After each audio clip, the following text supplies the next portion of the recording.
This is Hannibal here from thehannibaltv.com, and today I have former WCW competitor, and he's wrestled other places as well. I believe he's the son of Hulk Hogan and Elizabeth when they had that brief affair. Randy Hogan, how are you? Hey, brother, I'm great. Absolutely wonderful. I am so honored to be on your show. Man, I watched your show. I watched your interviews with all them big name guys, and here I am right in the mix with all of them, man. I'm really excited about this. Thank you so much. Oh, no problem. And the fans remember everybody from top to bottom of the card. It's all what made wrestling so magical back Mm, in both WWE and WCW and NWA, back when times were a little bit more entertaining, in my opinion. there you go. It's a whole different world, isn't it? It is, and you're still doing stuff. You were just telling me you were at WrestleCade last weekend where 8,000 fans attended. You made the 11-hour 8,000 drive. people. Yes, 8,000 people. You can't imagine what it's like in a room with 8,000 people walking through and everything.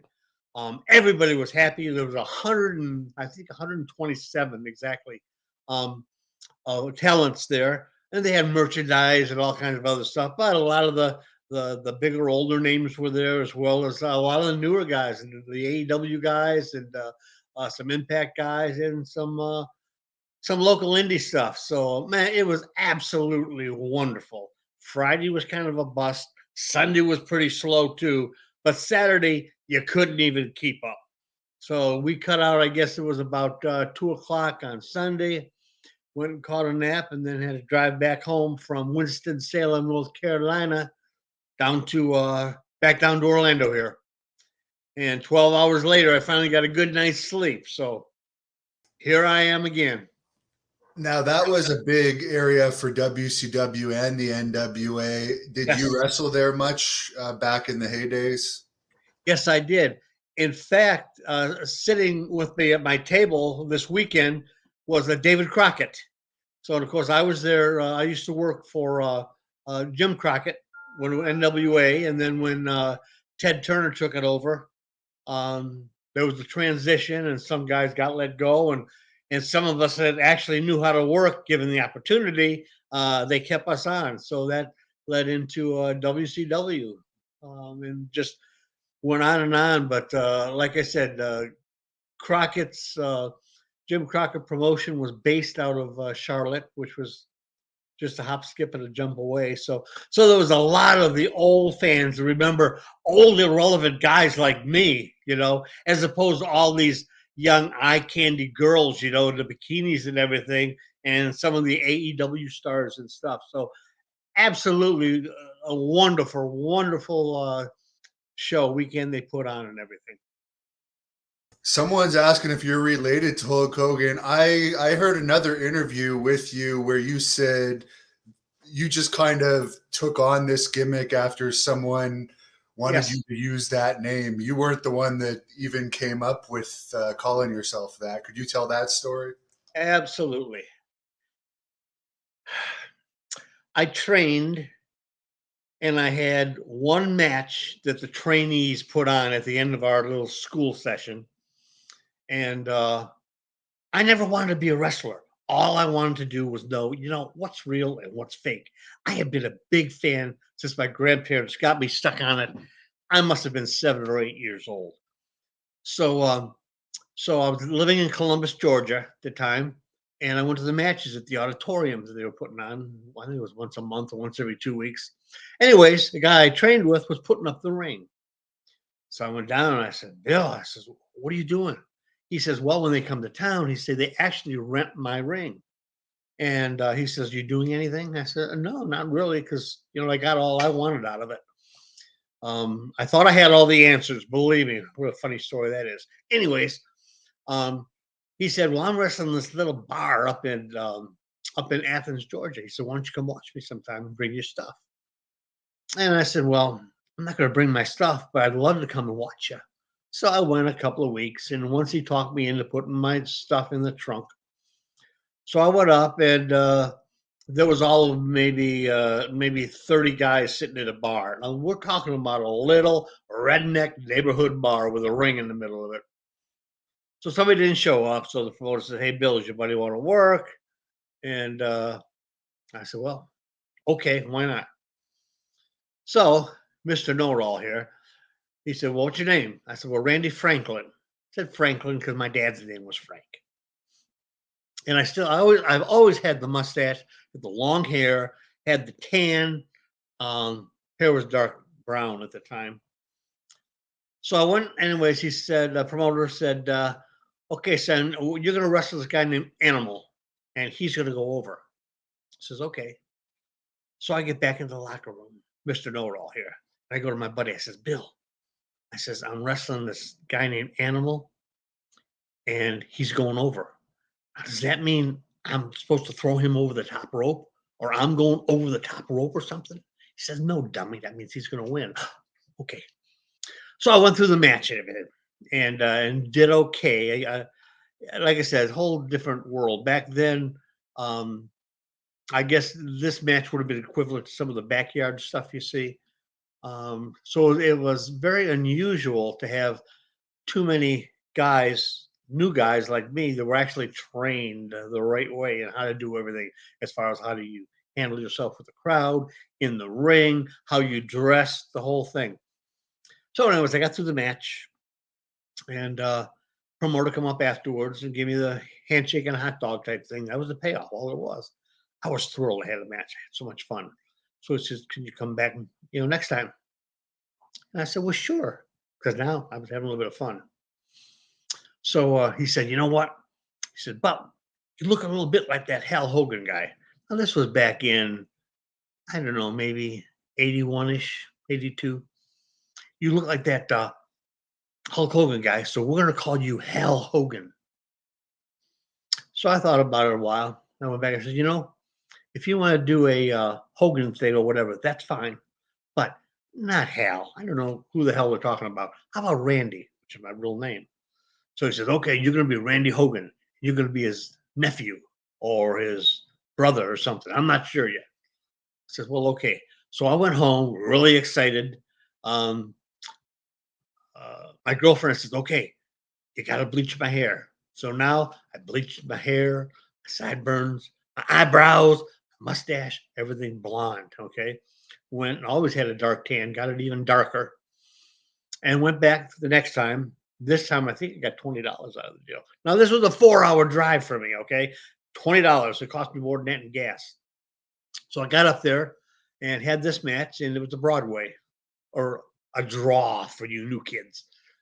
And so then I came back again and worked. But professional courtesy when you're on a card with a bunch of other guys, is you get to meet them, and that when you're off a weekend or a night or somewhere close, you go watch them. You just support the other guys. And again, common courtesy back then was, if you went to see some guys and they met you, they automatically introduced you to the promoter. Um, so I did that a couple of matches and met some other people and some promoters, and say, "If you can ever use me, let me know." And some did, some didn't. And then it started to grow and started to grow. And then the Hogan thing. And again, I never claimed to be a relative. I never claimed nothing about Hulk Hogan. That was all the promoters. Whatever you want me to be, I'll be. Showbiz. That's what it was. So And Randy's your real name. Macho Man wouldn't have even been famous really by 1981. He would have been still a territory wrestler. yep, yep. So I went on more matches, and more of these guys, because of the, I guess, the Hogan look. Okay. Now again, I didn't have this kind of stuff on. I had a black velvet robe, turquoise interior, turquoise trunks, turquoise boots, same ones. The only other person that ever had them was Flair. And that's all I ever wore. Uh, so as I started getting up more and more in matches and got into main events once in a while and stuff, you get to some cards where the promoters would bring in a TV guy, a name, a semi name, whatever. So I got on a card twice with Mike Jackson, Action Mike Jackson, who was on AEW, I don't know, a few months back. He's still like 72, 73 years old, still going strong. I mean, he's a monster in the ring. Anyways, I'm talking to him and I said, how do you get on TV? What does it take? Because back then they had a lot of enhancement or jobbers, whatever you want to call it. And he said, well, he says, I take guys up. Now, I didn't realize this. He was like a booker for the booker. And he'd take 3 or 4 guys up.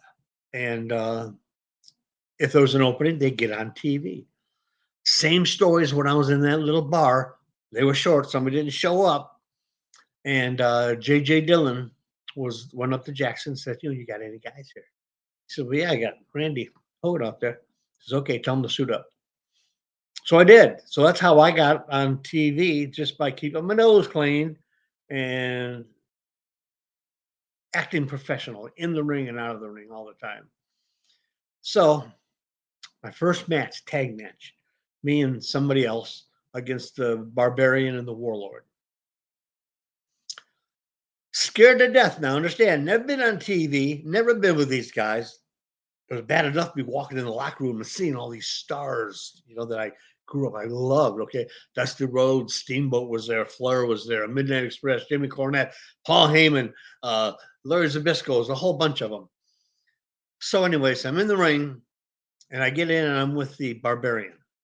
So he goes to shoot me in the ropes, and he says, "Boo boo." I'm saying, "What?" Now, you ain't got time to stop and think. Say, "What did you say?"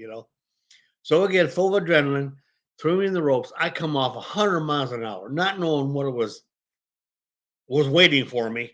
Next thing I know, I got this boot. Boom. Breaks my nose.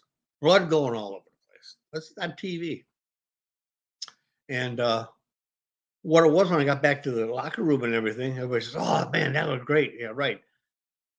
What is it? The Barbarian, I think, is Tongan or something, like a Samoan type thing, Tonga. Anyways, he speaks with a real strong accent. So as he was shooting me in, what he was saying was big boot, like watch out for the big boot. And all I heard was boo. So I come off not watching for the big boot. And next thing I knew, it was in my face. So that was my introduction. And I guess they felt sorry for me. So again, J.J. Dillon and them said, hey, come back next week. I said, sure. So that's what started the WCW thing over and over again when Turner bought it. And we just kept on going. They kept a few of us, like myself, George South, the Italian Stallion, 5 or 6 other guys. A lot of the other ones you never saw again, because back then a jobber was strictly a jobber, which means you go in there and you're a piece of meat. Okay, you make these guys that are brutal look even more brutal. You don't really have any offense, very little defense unless they give you something, and you get squashed. And 2 or 3 minutes later, usually you're in the locker room, you get your money, and you go home. Well, when WCW took over, Jim Herd and that, they wanted guys that actually knew how to work. Now, that doesn't mean you were going to all the time, but they wanted you to get in there and work with a Brad Armstrong or a Steamboat, as well as Abdullah the Butcher or Vader at the time. And some of us that were trained and actually knew how to do stuff, they kept us on. So that was job security. But again, it all goes back to you keep your mouth shut, your ears open, your eyes open all the time. You're always under the learning tree to this very day, as they say. Um, you always go up, you thank your opponent. I don't care how bad he beat you to death.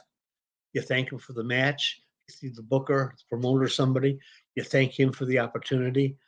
That's what gets you more working. And I think that probably holds true today too.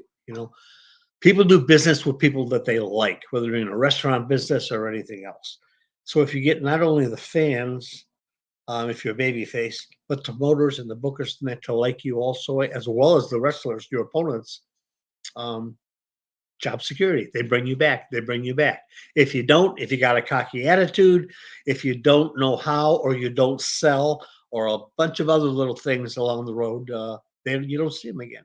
And that's why back in the day, you saw hundreds of jobbers going through between the WWF at the time, NWA transitioning to WCW, and all the other little territorial TV shows. They come and they go, they come and they go. But a few of the ones that stayed, and I was lucky enough to be one of them.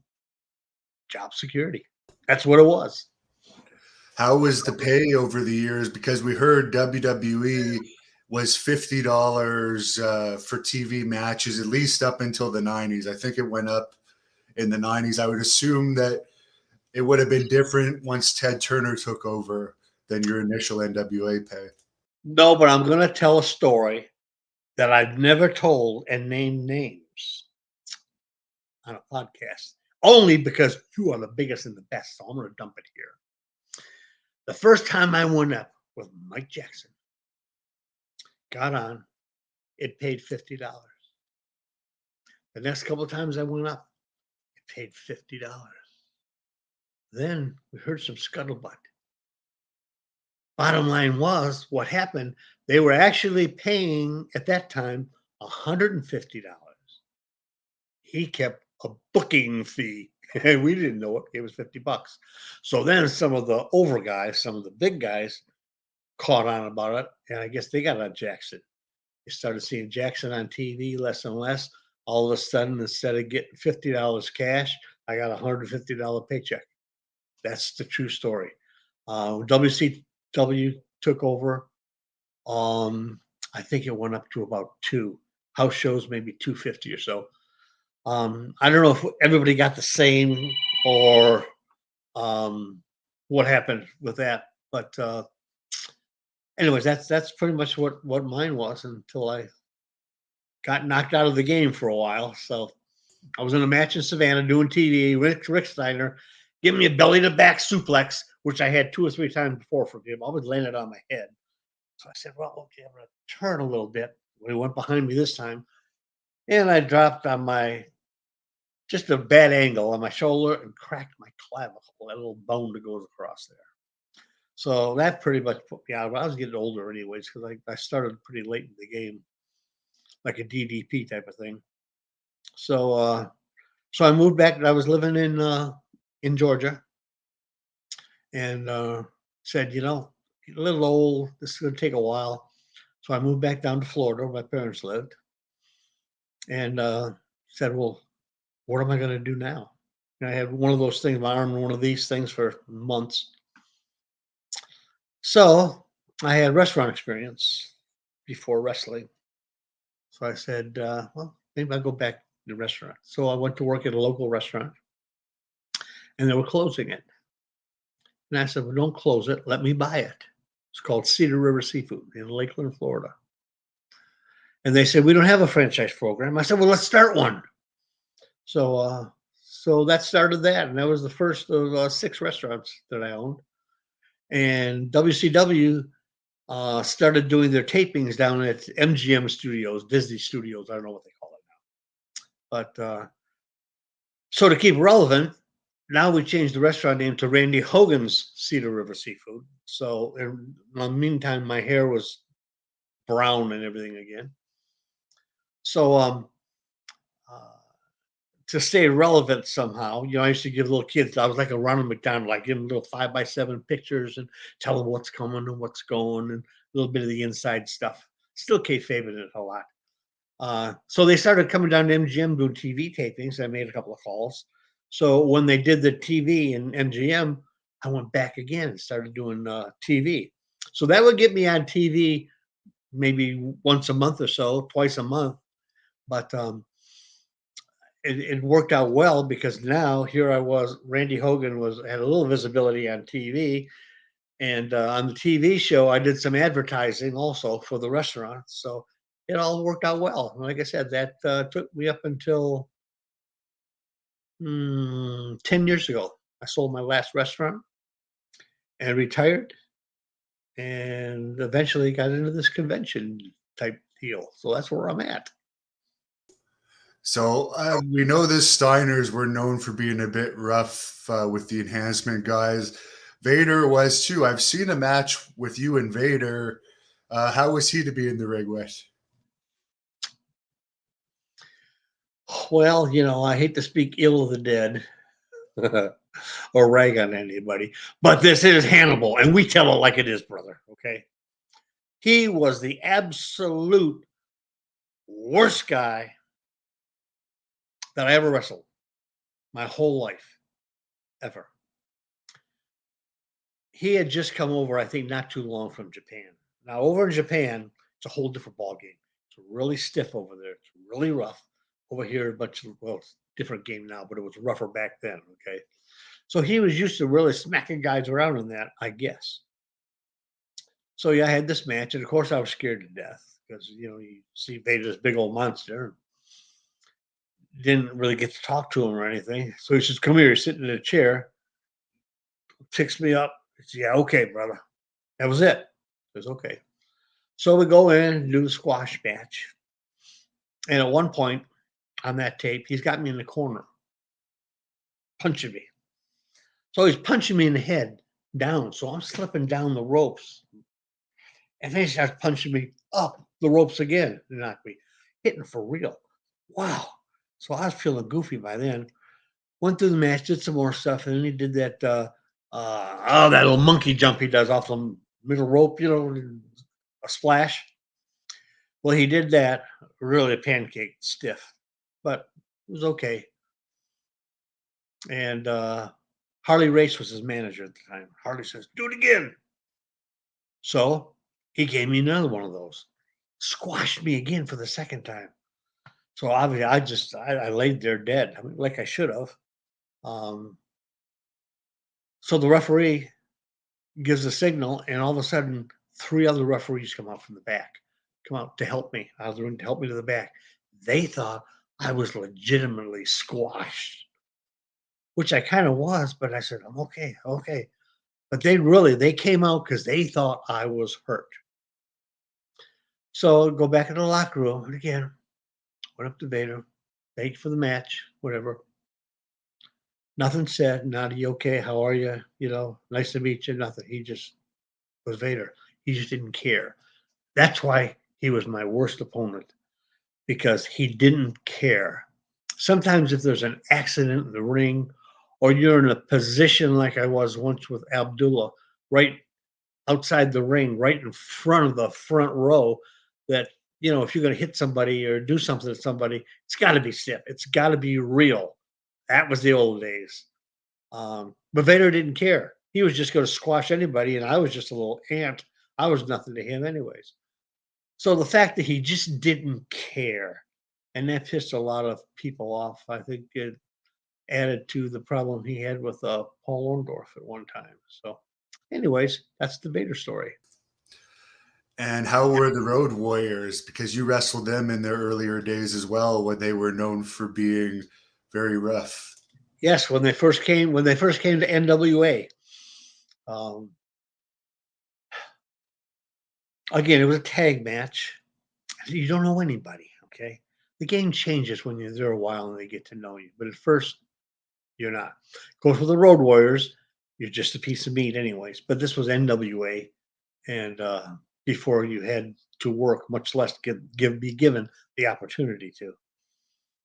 So, so I was in there and went through a little bit of the battle, and then they threw me out of the ring, and then they put my partner up on Animal's shoulder, and Hawk comes off the top rope, with a clothesline, and they flip the guy back, and that's the end.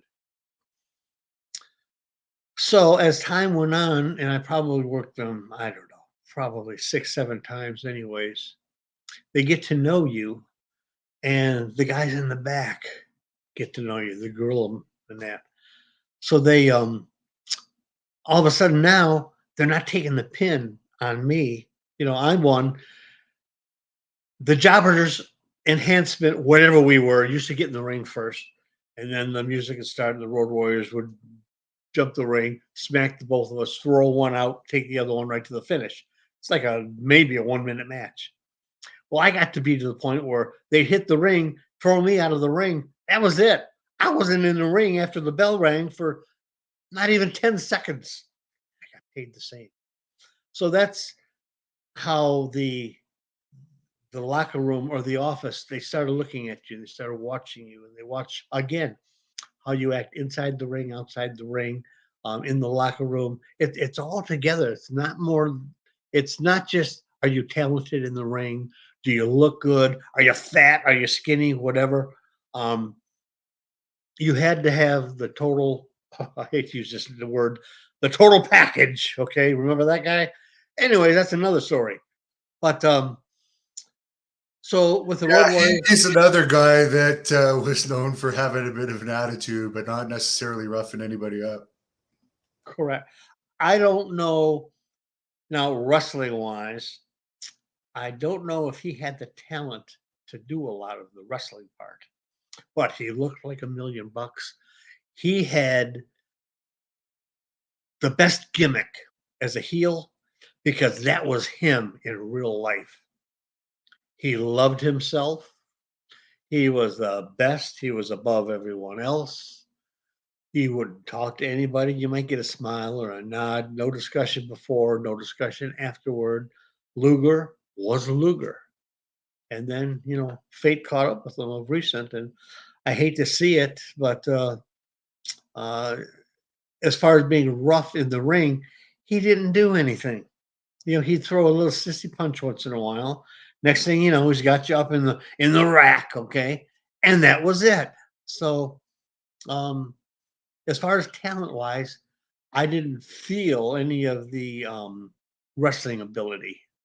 I worked him individually a couple of times. I worked him when he was teaming with Sting, as well as worked Sting a few times, who I really liked to work. Would always give you something, a little bit of something, and he could actually wrestle too. So that's the thing. But yeah, Luger was he wasn't overly stiff. I don't think he was overly I don't want to say talented because he brought a lot of money. He brought people into the seats. People hated him, but they didn't come see him and bring him in for his wrestling abilities. And there's been a few people ask on here, how did Hulk Hogan feel about you doing the gimmick? Well, you were in WCW at the same time as him, so obviously, No, I wasn't. It oh was no, funny because, of course, he was up in WWE or WWF, what you want to call it, and I was in WCW. Well, when he came down to WCW, this is when I had pretty much gotten out. I had a little wrestling show on a radio station. When Hogan came down to WCW, they did a big, like a ticker tape parade at Disney, and so I went as a reporter, as a representative of the radio station. People thought I was there as a plant and whatever. No, I wasn't. I was just another guy working the 9 to 5 that got to go see him in that. So um, I was like maybe a couple of people back from the front of the stage he was on, and he looked. I don't know if he looked at me or not, but he looked down and looked at me again, just kind of a little nod like that, and that was it. Now I don't know if that was an acknowledgement that he saw me or knew who I was, because at this time again I had the blonde mustache. I still had the blonde hair. So anyways, by the time he came to WCW, I was pretty much out of it and was just doing some independent stuff. Did a couple of house shows, WWE stuff, and WCW when it came down, but he wasn't around then. And then he left, and then I started doing TV again. So it was me, and then him, and then I came back, and he left. So we were going this way the whole way. Um, how does he feel about my gimmick? I didn't really know until less than a year ago, doing a convention, and I was in where was I? I think I was in Rome, Georgia. And Jimmy Hart was there. Or no, I'm sorry. I was at the big event in Albany, New York. And I was right across the aisle from Jimmy Hart, who in real life is one of Hogan's best friends, business partners outside of wrestling and stuff too. And again, I'm just a big fan. I'm just in awe. God, Jimmy Hart, Jimmy Hart. So then I start thinking, well, God, here I am now doing the Hogan gimmick type thing. What's he gonna say? So I drew a set and I walked across the aisle and say, Jimmy, could I have a picture with you, please? And Jimmy Hart is like a hamster on crack. I mean, yeah, sure, baby, sure. Come on, over here, baby. Yeah. So he's going a million miles a minute. So again, got a little picture with him, thanked him, for the opportunity and that. And I said, I appreciate it because I felt a little uneasy because I really wasn't sure with the Hogan thing, and I know you're close to him there. He laughed. He said, said, listen, brother. He said, not that you're the topic of conversation. He said, but we have seen you, we know of you, talked about you before, and I think it's great. He said, we have no problem. He said, because I've never gotten in any controversial. I never did nothing bad. I didn't get arrested for stuff. I didn't do drug thing. I just kept my nose clean. When he turned heel NWO, and I was doing it, independent stuff, then I went, not NWO, but I call it HWO. Same outfit, Hogan's World Order. So I turned heel. When he came back to the red and yellow, then I came back the same way. So that was the whole story. So Jimmy said, he said, you've never done anything to tarnish the name or take advantage of anything.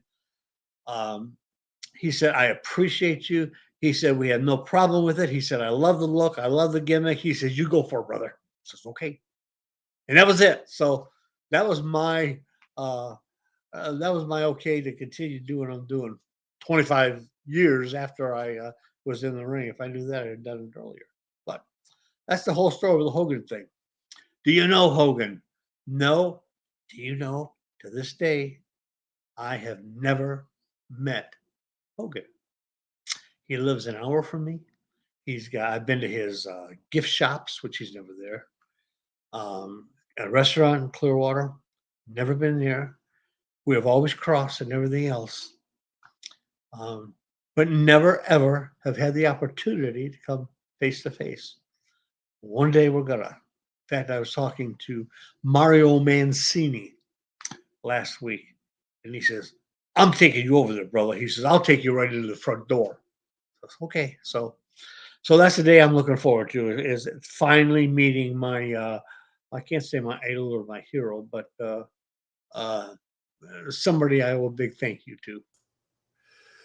Yeah, and I could see that he wouldn't have a problem with it because I've heard the only people he kind of had problems with were people that he would have looked at as competition, and you were kind of a tribute to him. You weren't trying to take his spot. Not a bit. And I never once said I was his brother or his uncle or his cousin. I was just, whatever they wanted me to be. But I did have one thing. I had a fan of mine put a graphic together, a picture. The old Bash at the Beach picture. It had Hogan on the front, Bash at the Beach, and they put me in next to him. And they put a caption at the top, the dream match that never happened, Randy Hogan versus Hulk Hogan. Wow, this is great. So I said, you mind if I make some copies of this? The guy said, no, go ahead. So I made them and I put some on my little website. I was going to sell them. It wasn't, now I probably sold, I don't know, maybe a dozen of them at the most. So I get a letter, a cease and desist from Hogan's people. I can't do anything with using his image or likeness. So stop right now or lawsuit to follow type thing. So, people don't understand why. Why little me? I sold a bunch of pictures at $10 or something, and they're giving them to him, and they're probably taking them to his shop when he's doing a signing, and probably paying $200 for him to sign them, But Well, he not had a a funny Brutus thing. did that too, right? Brutus was selling his pictures at indie shows, and I Oh, think I that didn't had know something that. to do with their falling out as well, because he wanted Brutus to stop, even though at that point they were friends. Yeah, so nobody understands that, but I quit selling them. Now they're still available, but no, I had to quit selling them. So. Now, your Wikipedia is wrong on a bunch of things I've noticed. Absolutely. Where does that crap come from? But like people think that you are this WWE wrestler, No way. Scott. Do I look like him? I No, mean, and it's actually his matches are listed as your matches on. I know it. I know it. He's got hair, first of all. I've had this mustache since I got out of boot camp, okay, when I was, I don't know, like 18 or 19 years old or something. I don't care. They'd have to pay me millions of real Hogan money to cut my mustache off. Scott Colton's got hair. He probably weighed an extra 15, 20 pounds more than me. Um, I don't know where it started. I don't know how it got started or whatever, you know. Uh, I thought it was funny that Scott Colton, you know, his Colt Cabana, that's Scott Colton's real name, which is another Scott Colton. So I've never met Scott Colton. He's never met me. We've never spoken to each other anywhere. So I don't know how it got started. They got me coming from Tampa, and I was actually born and raised in Detroit, live in Orlando. Um, they got my birthday is, I don't know what day it was, November or something, which is actually in June. So all kinds of stuff. But yeah, they said that I went and they made me shave my mustache, and then I had all these WWE matches, and I said, wow, none of that's true.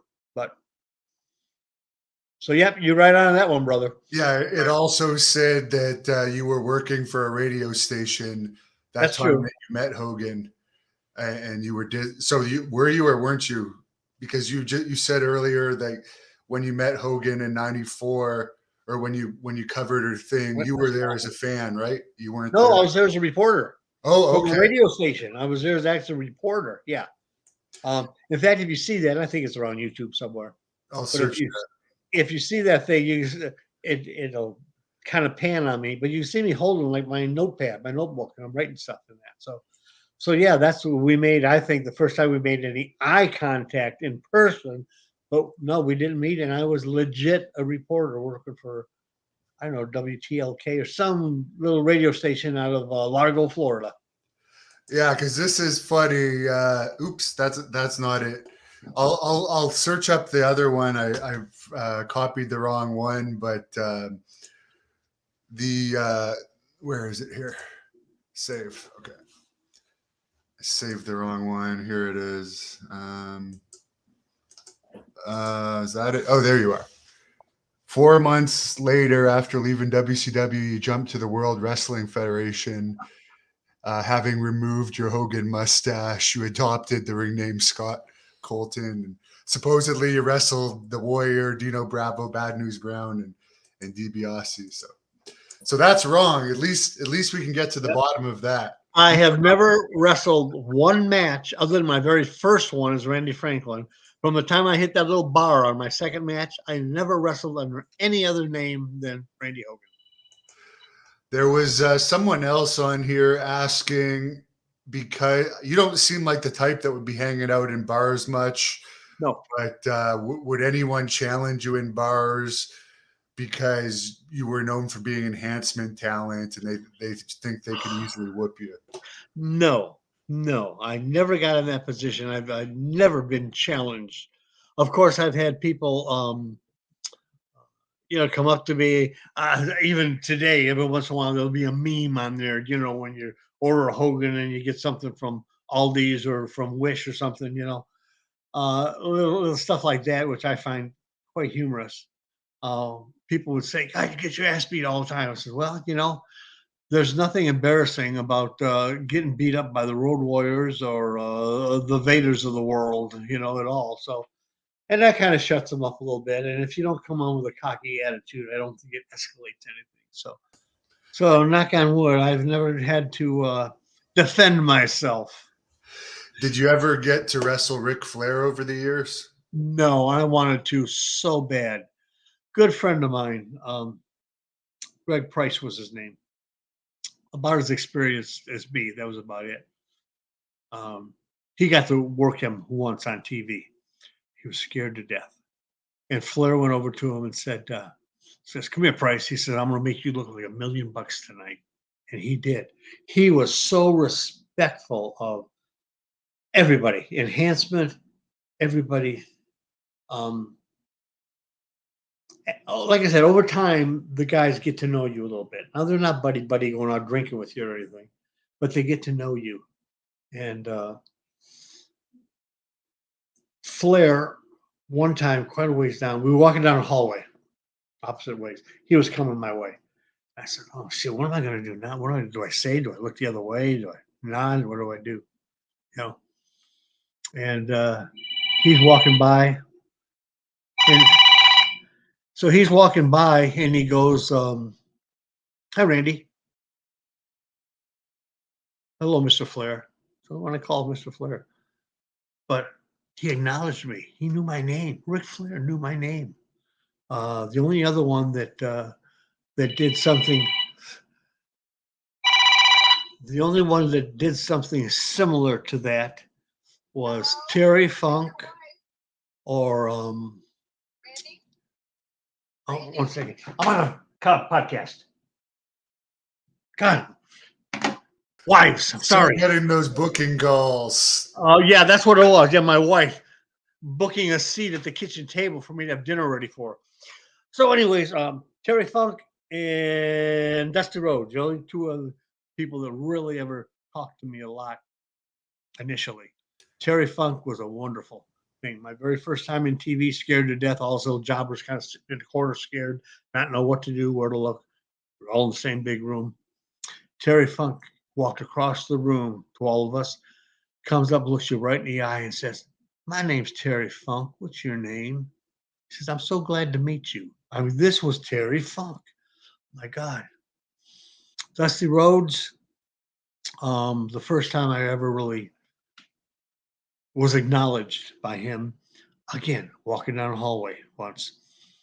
Now, the first match, I think that the Young Broncos, where they were called, Kendall Windham and Dustin Rhodes, had was against me and some other guy.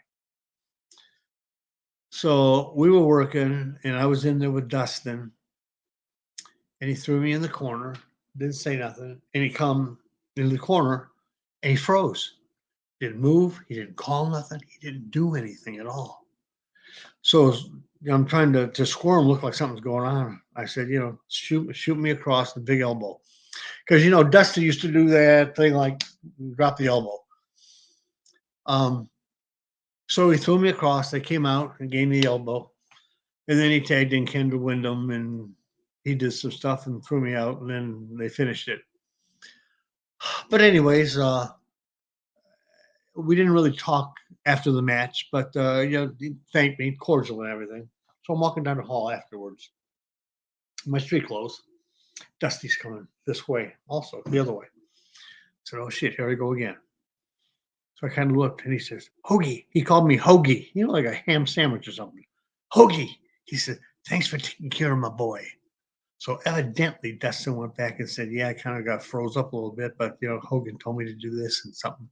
So evidently, he told his dad, and Dustin says, "Hoagie, thanks for taking care of my boy." I says, "Wow," acknowledged. And that was my only acknowledged from the big guys. Lots of stuff with Jimmy Cornette and that, who was a real character. But As far as the bookers, and now even the enhancement matches, they're all planned step by step. How much guidance would they give you in WCW? Would they just give you your time limit and finish, or would there be a booker telling you, or would it be your opponent pretty much telling you what's going to happen? It was usually, well, they would put it when they had to show the sheets come out who you were working. They had usually a starting time. You had 3 minutes, you had 4 minutes, so you had an idea. Okay, so when you went in, unless it was one of the very last matches that um, they had to cut short, which they did a couple of mine for time purposes, and that didn't really know. But the referee always had that information. But all you knew in the beginning, who's going to win, who's going to last, who's going to win, who's going to lose, and what the finisher is. That was it. That was it. Everything was called or done in the ring. So as it gets to be time, the referee was always the one that kept time or watching as a guy would come out of the locker room and would stand there like this and stand there like this. That was kind of him telling the referee on and tell him to take it home. And so the referee would do that, and then you just went into the finish one way or another. So, but yeah, you know who's going to win, who's going to lose. You had an idea of approximately how much time. And you know what the finish was. That was it. Was it like WWE where you would have to wrestle numerous times at one taping, or did you only have to wrestle once? Oh, you wanted to because you got paid for each taping. Now they always tape 3 hours at a time. And again, once you're there and they get to know you a while, you work at least usually 2 out of the 3. So that's like a double paycheck on the same day. Because usually they're watching or you're riding with a buddy or something anyway. So yeah, they always did 3 hours taping. Now this was in the studio, uh, WTBS studios at the time, and then they went to some other places. But back then, they did TV. A lot of their shows, they were house shows, remember, and they do the taping. So you didn't have a lot of that time, that leeway, and everything else. It was a little more, a little different because when you're a scared kid like me, not only are you wrestling people on TV, but it's live.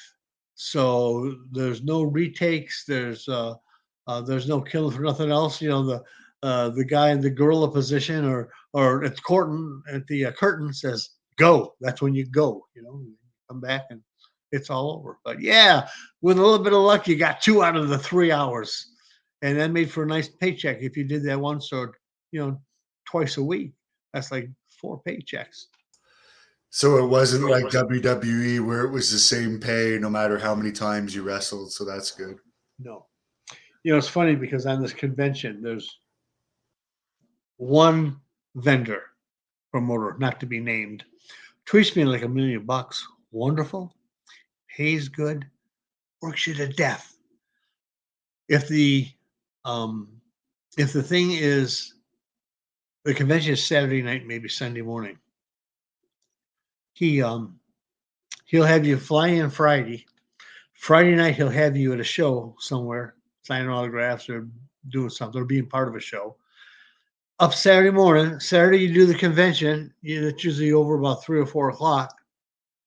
Then he takes you to another place, another show, or another place that he's made arrangements with. Okay, and you do something there. Either you're in the ring, cutting a promo with somebody, or you're just signing autographs.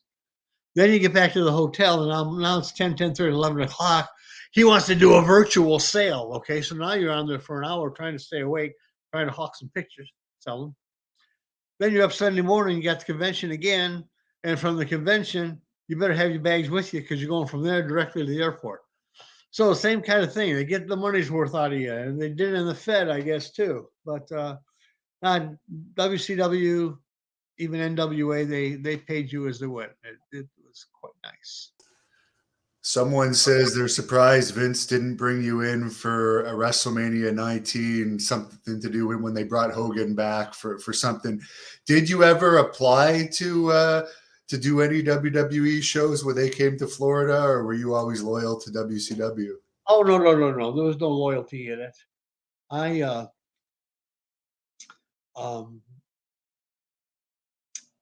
they didn't come to this part of Florida that much. Okay. I went to a show in Lakeland, and of course, I walked right in the back and everything. And Jerry Briscoe and George Steele were kind of running things back there. I went and talked to them and just said, "Hey, if you guys are short or something happens, let me know." So, okay, thanks. So I got to know them, talk to them, and be back in the locker room with the guys and that. And again, they were all very friendly, very respectful, but never got the opportunity. A lot of people said, and I saw one of your questions flashed up earlier. People said, well, when they did that thing with Goldberg, that's when they should have brought me back with Goldberg and Hogan and that. And that would have made for quite an interesting little segment of a show. But they never did. So, anybody I knew that knew anything up there, like Marty Jannetty, I said, hey, put in a word. Maybe they can do something, some kind of a gimmick thing or whatever. But I'm still here. I still got my phone. I'm still available. Yeah, you're right that like Imposter Hulk Hogan at the same time that they use Gilbert. Yeah, wouldn't that have been great? Talk about a comedy act. Now he probably would have tried to sue you for sure. Or at least I like Gilbert at that point. I like Gilbert a lot. I see him at a lot of these conventions. We talk quite a bit. So you mentioned Marty Jannetty is friends with you. Do you have any stories about him? Because he's quite popular on this channel. I've interviewed him several times. Yes, he is. No, I don't have any I can tell, in all honesty. he had just was just we were trained by the same people in Georgia, Columbus, and he had just pretty much gotten done and got sent out to. They sent him out to Kansas City, and he started working out there for the first time, which they put him together with I guess Shawn Michaels, and that's how that all got started. Um, but he was from Columbus, Georgia, and so we'd be at the gym together and everything, and see him when he come through town once in a while and that. But I knew him that way, but he he wasn't as wild when he got started um, as he ended up. He was always friendly, good looking guy, too good looking for himself. But as far as all the other things that he has done and been accused of, and that, I think that came when he started making some money. Now, here's a little kid from a little farming community, you know, never had two nickels to rub together, and all of a sudden he's making good money. And he just started hanging with some of the wrong guys, and that's the way it was back then. So, and once you get out and you get in that stuff, it's hard to get out of it if you ever do. And I wish him well. I know he's been up and down that roller coaster quite a few times, and I'm not sure right now if he's up or it's down, but I hope he's doing well. Yeah, he seems to have been disappeared lately. I was supposed to interview him a few months ago, but he had COVID and he didn't show up at the convention or something that he was going to be working for the Yes. guy for that was hooking me up. But I really haven't heard anything from him since then. So maybe that's a good thing if he's off the radar. I don't know. He had his ankle operated on a foot problem also, which kept him for quite a while out of touch with a lot of things, and that's why he had canceled a couple of conventions. I was what was I with Marty up in Baltimore at a convention with him, and that's the last one I saw him at.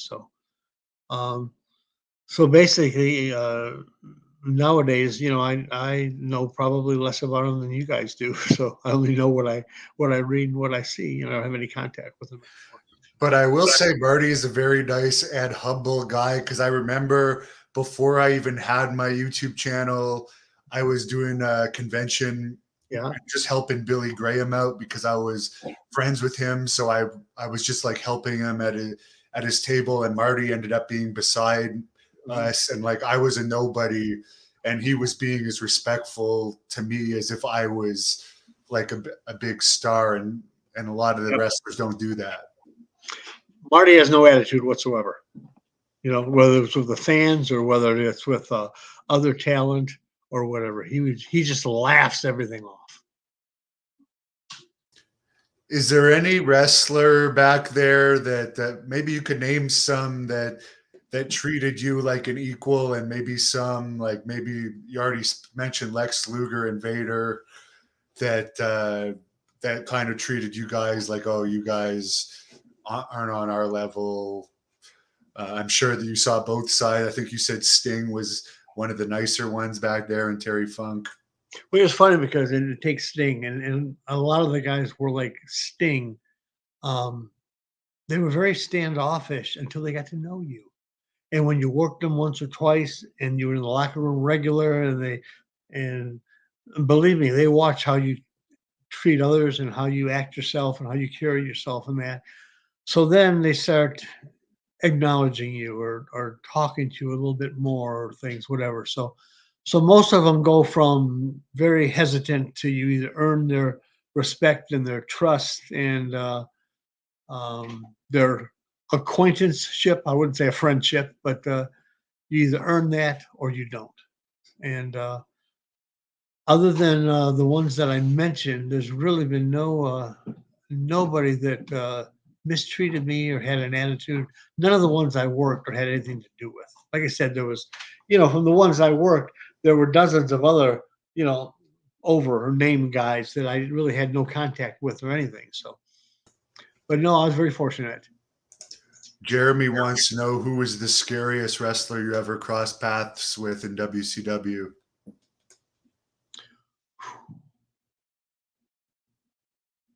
the scariest. Well, the most scared I was going to work against was Vader, as I said. And right up there with him, and the scariest one was Abdullah the Butcher. He scared the hell out of me. Yeah, and he was known for taking advantage of guys. But in WCW, I think those were his only matches where there wasn't blood in every one of his matches. But he was there for what, a year or something? But he Yeah. wasn't under contract. I think he told me he was like on $1,000 a night deal or something, and they wouldn't give him a contract. I So they don't ended know. up parting ways. You know, he gave me a very, very good piece of advice, though. Probably more so that stuck with me than any. When I was wrestling him, as I was taking my coat off, he ran across the ring and he had some kind of Gary Hart was managing him.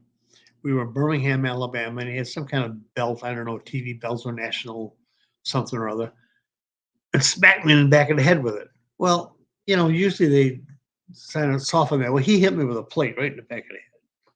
Man, knocked me goofy. Went through the match. They did a thing where he stands on you. Well, he's got one foot on your throat, one on your chest. Now you're next to the ropes, but he didn't take his weight off of the ropes. He got full. I couldn't breathe. I couldn't do nothing. Then he stepped off. Then he stepped back on again. And I thought I was going to pass out. So he throws me outside of the ring. And he grabs a kendo stick. Starts beating me like a dog with it. I mean, whipping me hard. And we're right in front of the rail, the guardrail, between the rail and the ring, in front of the people. So then he ended up throwing me in and dropped his flying, whatever it was, elbow, or we called it a flying lat, you know, because there was so much meat there, and pinned me. And again, back in the locker room, went up to him and thanks for the match, appreciate it and everything. He was sitting there with his feet up on up on the desk, smoking a cigar.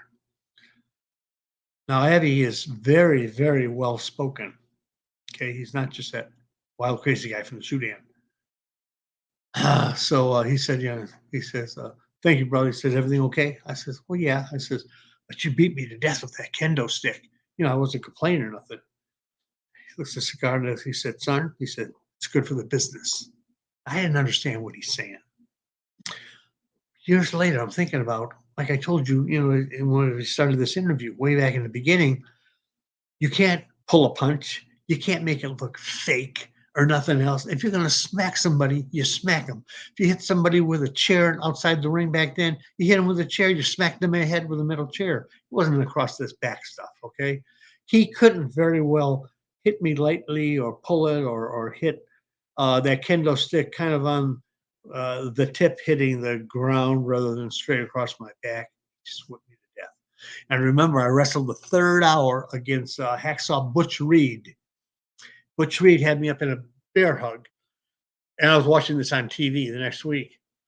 And as he had me up in a bear hug, you could still see the welt marks on my back from where he whipped me. Now he wouldn't have ever done that to Butch Reed, though. He wouldn't do that to anyone. That No, was back.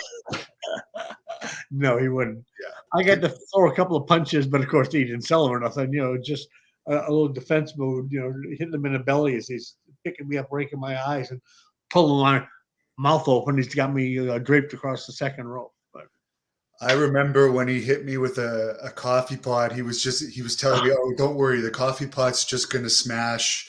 It's not going to make. You're still going to have to blade. It's just going to make a nice sound." yeah. And then meanwhile, I ended up getting over 60 stitches, and he gave the same thing after. Oh, don't worry, it's good for business. Did he really? He did, but see, that was old school. Different from Yeah. then and now. He believed that. He really believed.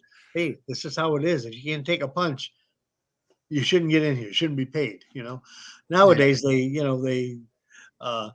sprang a thumb or something and they're out for a month. It's full Yeah. pay or You sprain an ankle and you're out for weeks, even if you're on a couple $1 million contract. isn't that something? Well, I guess I'd sit home for full pay too if I could. Yeah. But you wouldn't think of it back then. You know, you'd feel guilty if something happened that you couldn't work the next day or the next match or something. Yeah, I recently heard that Nick Aldis guy was publicly bashing Billy Corgan because he hadn't been used since like July, but Billy Corgan said he's paying him till the end of the year. Yeah. So like that, what a great boss that is. You get to sit at home and get Yeah. paid. Yeah. Even if you're publicly bashing the owner, he's still going to pay you. He was there this past weekend too. I didn't talk to him or anything, but he was there with Mickey James, and he's still. I mean, he is just so. He had a suit on, a suit coat, and I mean his muscles were just popping through the suit. I mean he was just. I don't know.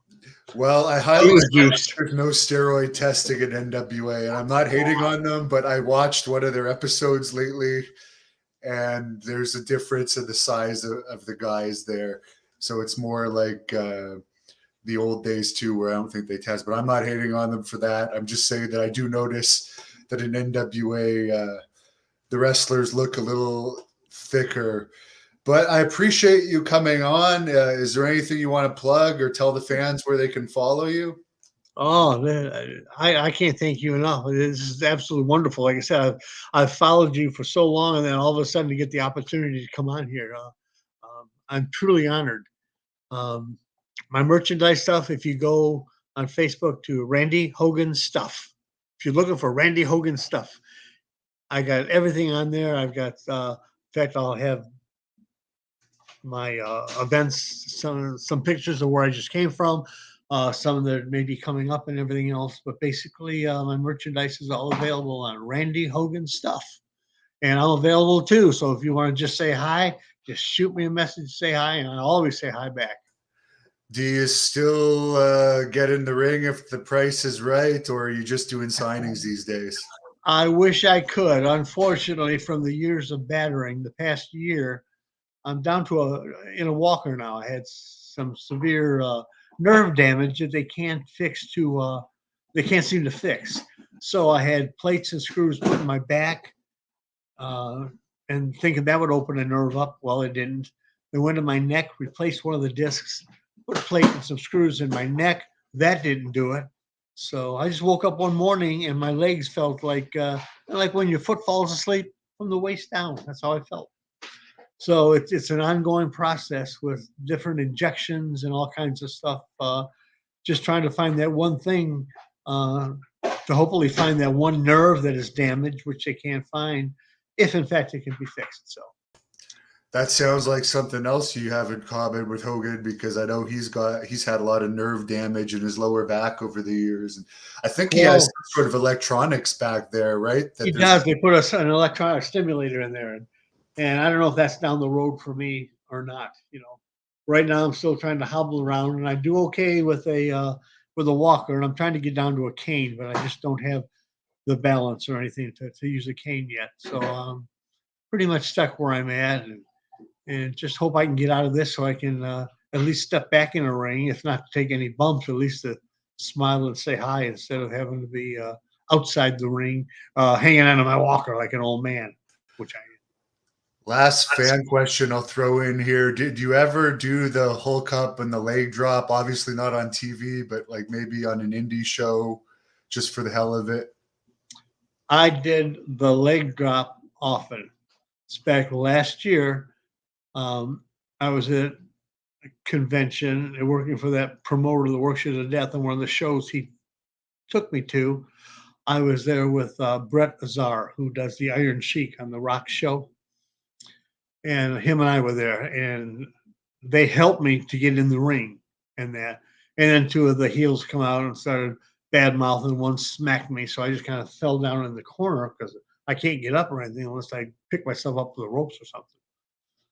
And then they went after Brett, and he gave him a double clothesline and then put one in the Campbell clutch. The other one was laying down there, and I wasn't supposed to, but I took about 3 steps and dropped the leg on his neck. It was a great moment, but that was probably my last leg drop. Very good. Well, thanks again for the stories, and Thank you. could you sign us out with a little promo to end this? Well, let me tell you, brother, Hannibal is the bomb, man. Let me tell you, the whole stratosphere, the whole Randomania world, okay? And I know Macho Man, the other half of the mega power is looking down too and saying, Hannibal is where it's at.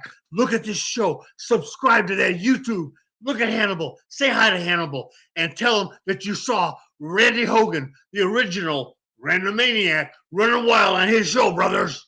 Thank you for watching the Hannibal TV. Please like this video if you enjoyed it and click the subscribe button to not miss any of our latest shoot interviews, match videos,